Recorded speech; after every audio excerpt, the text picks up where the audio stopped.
Day 2 of the 56th BFI London Film Festival brought Bollywood to the West End with thrill gala Chakravyuh. मैं ऐसे लोकतंत्र में विश्वास नहीं करता जो गरीबों की इज्जत करना नहीं जानता। हमारा मूवमेंट जनता के लिए, ओखर अधिकारों की रक्षा के लिए हमन आखिरी दम तक लड़बो। लाल सलाम! The loyalties of two brothers are fully tested when revolutionaries and a beautiful woman come between them. It's a film which I think is a very sensitive topic today, and it's very important for people to understand what's really happening in India. 200 districts in India are consumed by this battle, where thousands of poor, armed tribals are fighting against this state. And I felt the world doesn't really know much about it. It's really nice to be at the London Film Festival, and I'm hoping the mainstream audience, they'll watch something like this and walk out and maybe do something about it in their own lives. Intense cop thriller Blood sees a pair of second-generation policemen push their limits by a brutal murder. Well, what appealed is this idea of a thriller, and it runs and plays like a thriller. But it's in the telling of the narrative, the unfurling of the narrative, that actually exposes all the themes of the film. I love the fact I started reading it. I thought it was going to be a sort of cop crime procedural, and very quickly it's not that. It's very gritty, and it's a real British drama, but it's got a nice style edge to it as well. Loads of films are made in this country, and not all films are going to be shown here, so actually to be chosen to be here is very special, and I think it's a brilliant thing. We have brilliant actors and brilliant films made in this country, and so this is a perfect platform for them. Michael Haneke's Palme d'Or winning drama Amour, an examination of love and loss, was the festival's Love Gala in association with Time Out. Mais tu fais quoi? Tu avais laissé l'eau couler. Dis donc, qu'est-ce qui t'arrive? Tu es complètement folle? Ça se veut une plaisanterie ou quoi? Quelle plaisanterie? Je ne comprends rien. Sur quel ton tu me parles? Qu'est-ce qui te prend? Écoute, arrête ce jeu. C'est pas drôle. Robot and Frank also received its UK premiere as part of the festival's Love Strand.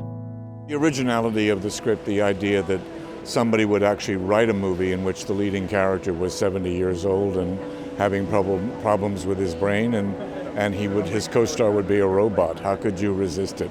It's a lot about, an issue that a lot of families are having to deal with, which is how to take care of our elderly. And, these robots actually are being developed for that purpose. So the question is, what are the issues that raise? Not always, ex-jewel thieves like in our movie, but, on a smaller scale, it's an issue people are facing.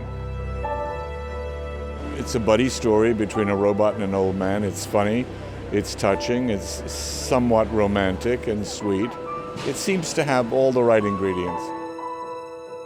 I thought it was neat that we were in the love strand. I thought that was a funny take on our movie. I hadn't, not everyone looks at it that way, so it'll be fun to see how it plays like that.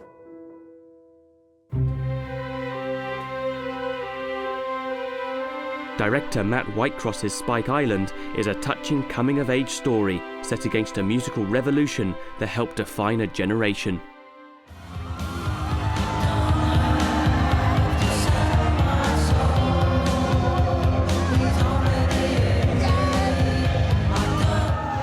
Can you sing?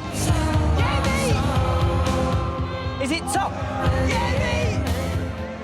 What was interesting was seeing that everyone had their own version of that day. Some people said it was the best gig of all time. Some people had a nightmare. Some people said it changed their lives. Other people said it was just any old gig. So in a way, it kind of gave us leeway. I think most people who turned up felt that it transformed their lives in some way. I feel it's not a film about the Stone Roses, do you know what I mean? It's obviously their music's in it. They're a big part of it, but it's not about them. It's about the boys and their lives. It's just nice as well for a Manchester band as well to be getting a film done about them, a bit of recognition, do you know what I mean? Because they are a wicked band as well. And they did a lot as well for that generation as well, and the movement with the gig that they did at Spike Island, the energy around it. So it's nice it was nice to be involved with something like that. It's just amazing to sort of to have got to this point and to have, because this is my love letter to the Stone Roses, I would say. Day 2 rounded off with US actor Michael Peña speaking about official competition entry End of Watch, a cop drama set on the mean streets of South Central Los Angeles, co-starring Jake Gyllenhaal and written and directed by David Ayer. You should marry one of my cousins. If you're anything like you, I wouldn't be able to stand an hour with them. Waking up in the morning, they'd be like, Hey, can I tell you a story? I know. Here's a story about this and a story about that. And I was like, Jake, are you okay? And the airbag just right in the face. And Jake, being the stealth actor that he is, it's almost like he's like the airbag went like, shoo, I'm okay, man. I'm like, how'd you do that, dude? Genius. Jake Gyllenhaal can do anything.